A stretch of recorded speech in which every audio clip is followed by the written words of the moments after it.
Hello everyone, myself Ramneet Kumar Singh and I am teaching you heat and mass transfer for your GATE examination. So my dear students, in the previous video we have seen that how effectiveness NTU method is useful for the parallel flow heat exchangers. So in this video we will be discussing about your counter flow heat exchanger and we will calculate the effectiveness for that particular heat exchanger, my dear students.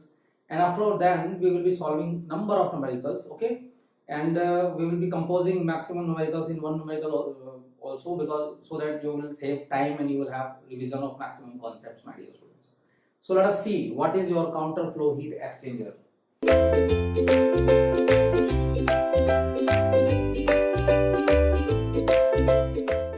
So my dear students, we are using counter flow heat exchangers now, and let us see what will happen. So when there is a counter flow heat exchanger, let us see, this is cold fluid is flowing inside this, and we have seen this so many times. So I am just giving you the overview. And now in this case, let us take this in this direction only. So hot fluid is flowing in this direction. Let us take that is your TH2, that is your TH1, and hot fluid is flowing like this. And as this is a counter flow heat exchanger, so the direction of flow of the fluid or another fluid will be opposite. Okay, now let us see, this will be your TC1, the cold fluid will inlet here, will do and flow like this in the opposite direction, my dear students, in the opposite direction. So this is your TC2, this will be your TC2, my dear students. So let us make a temperature profile diagram for them. What will be, let us see. So for counter flow heat exchanger, the temperature flow profiles will be like this. TH1, the temperature will decrease in this direction. This is your TH1, this is your TH2, my dear students. And for the cold fluid, let us say if it is TC1, then this will be your TC2, my dear students. Okay, and now heat transfer will occur like this. Heat transfer will be occurring like this. Okay, now we have to calculate the effectiveness. We have to calculate the effectiveness for that counter flow heat exchanger, my dear students. So let us see how we can calculate. So if I will consider a small area in this case for the counter flow, let us take, I am considering a small area in this small area.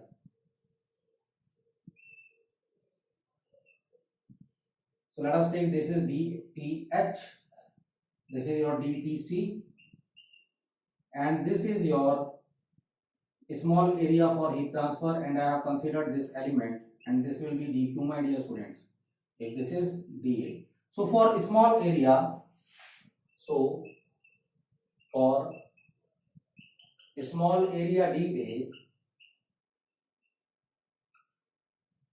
the temperature change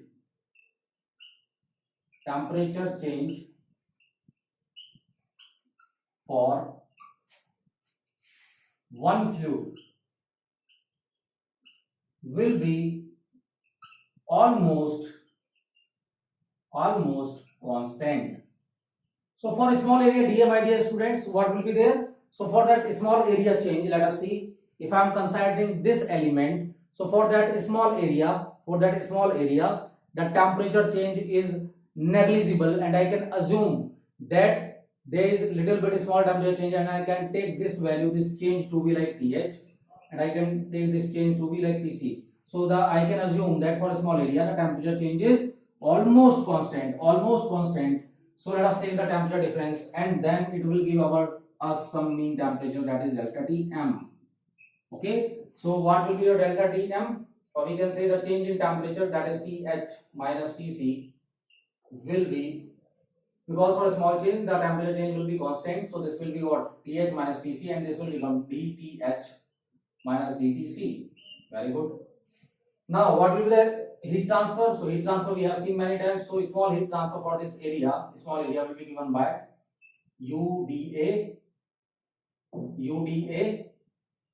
multiplied by Th minus Tc. Okay, Th minus Tc, and also we know that for a small area dq, the heat transfer by dq from hot fluid to cold fluid will be given by mhch. This is your dth, and dq for cold fluid will be given by m dot c cc dot dtc. And we know the temperature of both fluids are decreasing in x direction. The temperature of both fluids are decreasing in this direction, my dear students. So not temperature of both fluids decreasing along x, that is your x, my dear students, along length of heat exchanger. So what will happen? There will be negative sign, because there is both the temperatures are decreasing. This will be T final minus T initial, that is TS2 minus TH1. This is TC1 minus TC2 minus TC1. So this will be negative both sides. Okay, let us put the value of dTh in this case. So what I will have, let us put the value of this. So I will have d of Th minus Tc is equal to dTh, which is minus of dq divided by m dot h ch, then minus of minus dq divided by m dot c, my dear students. Okay, now let us put the value of dq from this equation in this. So what I will have, let us see. So this will become d of Th minus Tc is equal to, I am taking negative inside only, so this will become taking dq outside, dq, and I am putting the value of dq. What will the value of dq? U dA Th minus Tc multiplied by 1 upon Cc, heat capacity for the cold fluid will be positive, minus 1 upon Ch, my dear students, heat capacity for the cold fluid, for the hot fluid. So if I will integrate it, so integrating above equation, so I have to take this term, this side also. So this will become d of Th minus Tc divided by Th minus Tc. This will become your u 1 upon C plus 1 upon Ch into dA. Let us integrate from 0 to a this side. Let us integrate from delta T1 to delta T2 this side. So this will become what? Ln of delta T2 divided by delta T1 is equal to u. This will come to be a divided by, let us take one term out this side. So I am taking like this to be one term. I am taking what? So this is minus, my dear students. This is minus UA C minimum I am taking outside. I am assuming that CC is tending to C minimum. Cold fluid is undergoing the maximum temperature change, so this will become 1 minus Cc, that is C minimum, divided by Ch. This will become C maximum. So in this case, this will become UA by C minimum into 1 minus C, and that UA by C minimum is what? NTU, and 1 minus C. So I can have that ln of delta T2 divided by delta T1 will be equal to what? E to the power. So let us take ln this side. E to the power delta T2 by delta T1 will come e to the power NTU 1 minus C, my dear students, 1 minus C. Okay. Now we know up to this. So what will happen? Let us see. Now I want to calculate the final temperature. That's it. TH2, TC1, TH2 and TC2. TH2 and TC2.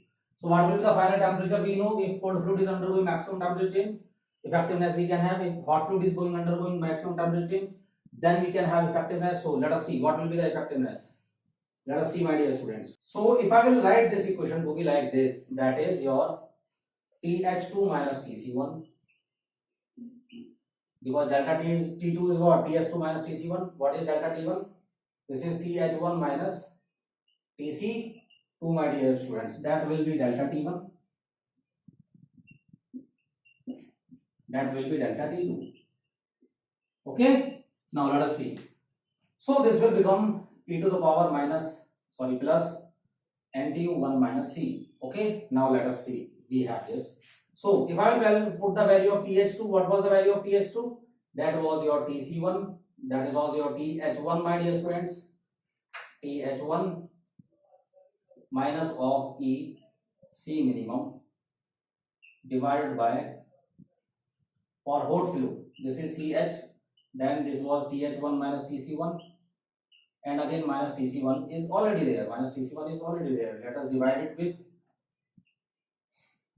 so this will become TH1 minus TC2. So now let us put the value of TC2, this will be TC1 plus E of C minimum divided by CC multiplied by TH1 minus TC1, my dear students. Yes or no? This will become, and this will be equal to something like, I am assuming it to be X. Let us take X, this value, that X is equal to e to the power NTU 1 minus C. I am assuming it to be X for simple calculation. Let us see. So TH1 minus TC1 I will take out, TH1 minus TC1 I will take out. Similarly, TH1 minus TC1 I will take out. Similarly, TH1 minus TC1 I will take out. So when I will take these terms out, what will happen or what I will be having? Let us see. So this will become TH1 minus TC1 I am taking out divided by TH1 minus TC1 I am taking out.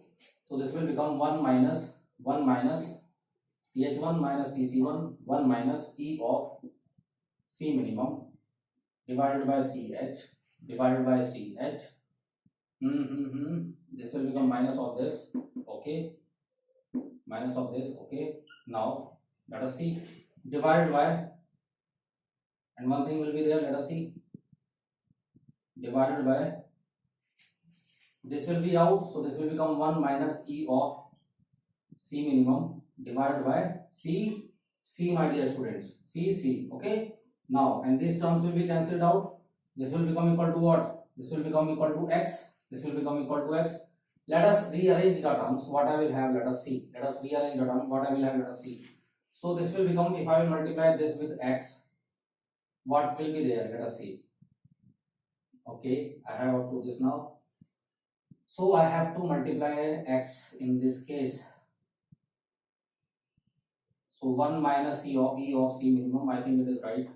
Minus will be there, E of C minimum by CC, this will be this, okay, minus will be there.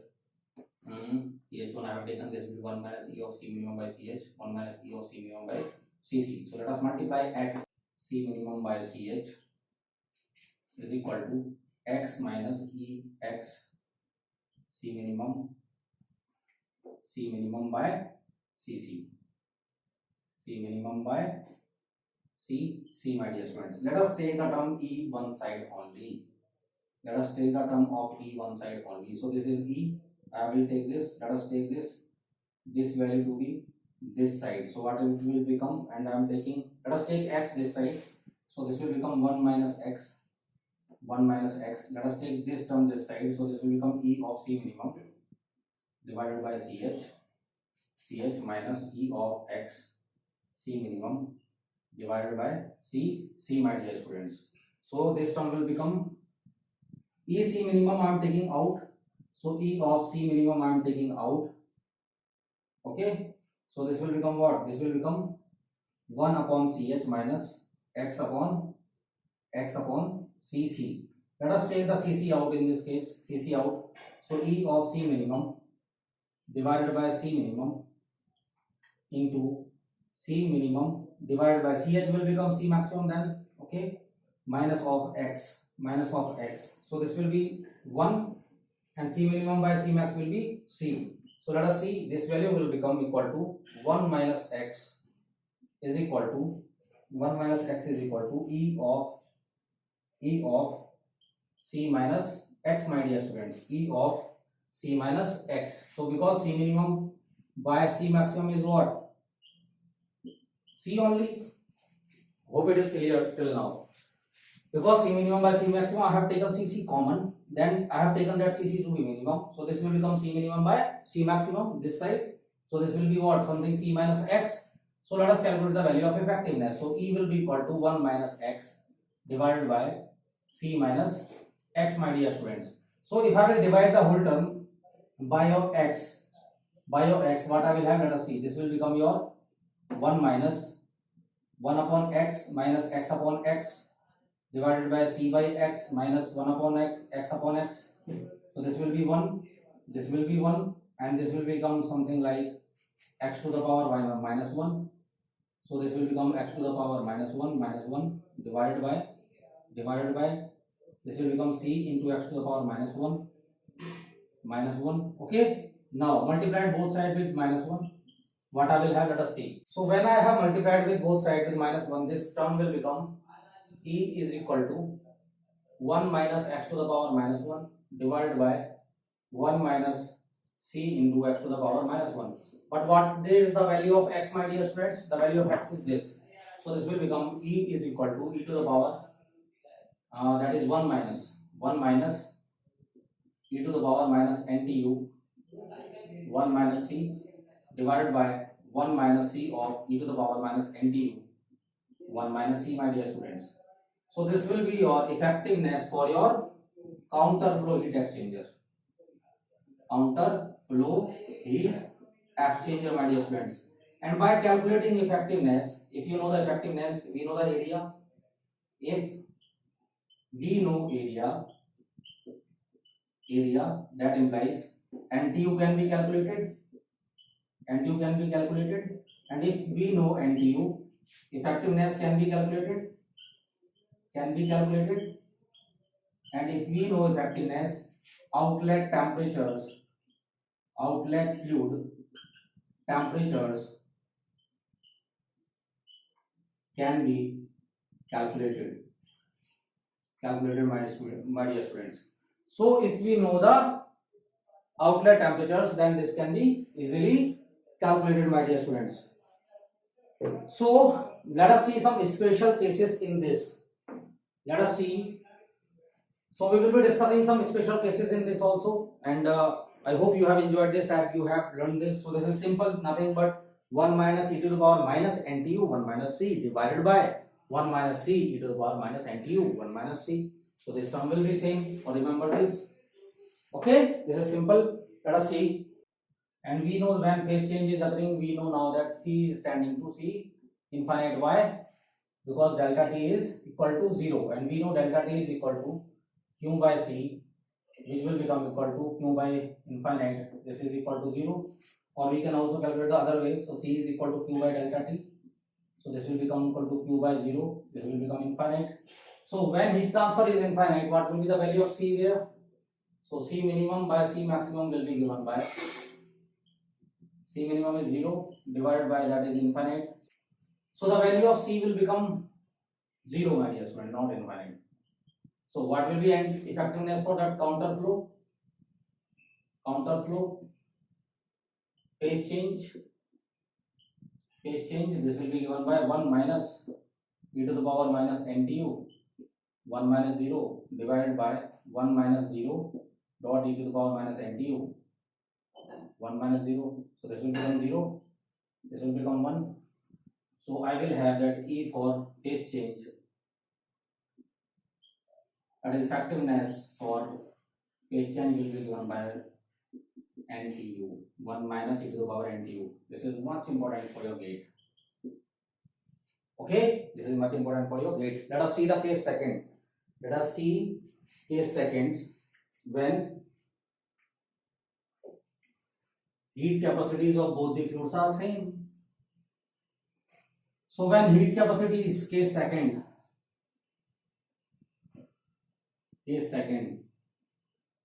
when heat capacities of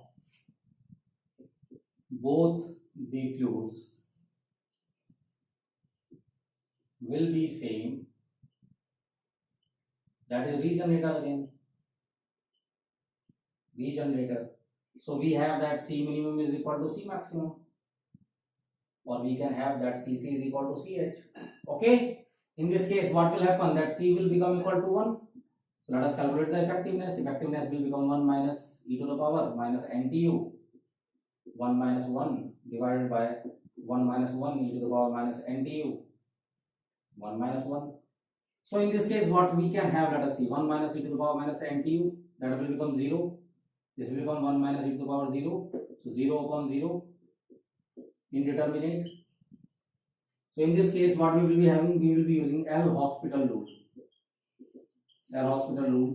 and differentiating both the terms, we will have that E is equal to NTU divided by 1 plus NTU for counter flow heat exchanger when your heat capacities of both the fluids are same. Okay, so this is why much important for a gate also.